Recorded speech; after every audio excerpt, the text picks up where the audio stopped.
نبی پاک صلی اللہ علیہ وآلہ وسلم کا ایک فرمان ہے جس میں آپ صلی اللہ علیہ وآلہ وسلم نے 3 لوگوں کو خوش قسمت کہا ہے۔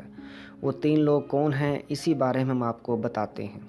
دوستو، ہم اسی طرح کی اچھی ویڈیوز آپ کے لیے لاتے ہیں، تو اس لیے آپ سے گزارش ہے کہ ویڈیو کو دیکھنے کے ساتھ ساتھ لائک بھی کیا کریں اور دوستوں کے ساتھ شیئر بھی کیا کریں۔ جامعہ صغیر میں آپ صلی اللہ علیہ وآلہ وسلم کا ارشاد مبارک تھے، جس میں آپ صلی اللہ علیہ وآلہ وسلم نے ارشاد فرمایا کہ جس آدمی میں یہ 3 نشانیاں ہیں تو وہ خوش قسمت ہے۔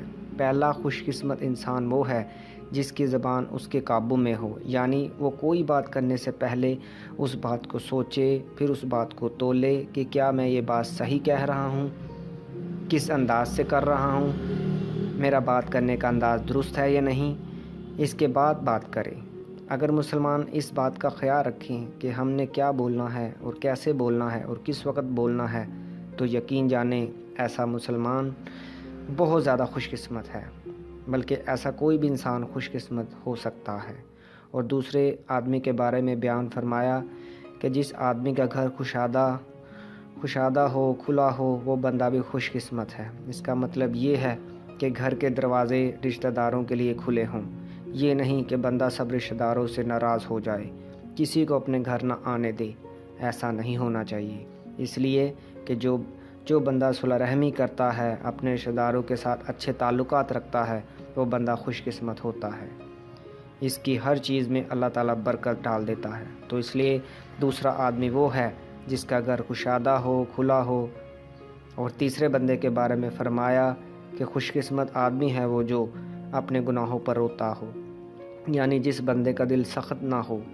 دل سخت کیسے ہوتا ہے؟ جب بندہ گناہ کرنے کے ساتھ ساتھ اپنے رب کو بھی بھول جاتا ہے، گناہ کو گناہ نہیں سمجھتا اور کر کے بھی یہ سمجھتا ہے کہ میں نے کوئی غلط کام نہیں کیا، تو ایسے بندے کا دل سخت ہو جاتا ہے اور پھر اسے اپنے گناہوں پر رونا نہیں آتا۔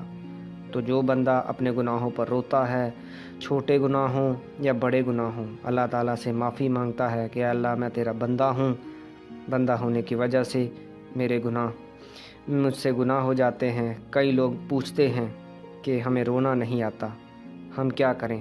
اگر رونا نہیں آتا تو رونے والا منہ بنا لے۔ اللہ تعالیٰ کو تو صرف بہانا چاہیے، وہ اپنے بندے کو بخشنے کے لیے بہانے ڈھونڈتا ہے۔ ان 3 بندوں کے بارے میں ارشاد فرمایا کہ جس بندے میں یہ 3 نشانیاں ہیں وہ بندہ بہت خوش قسمت ہے۔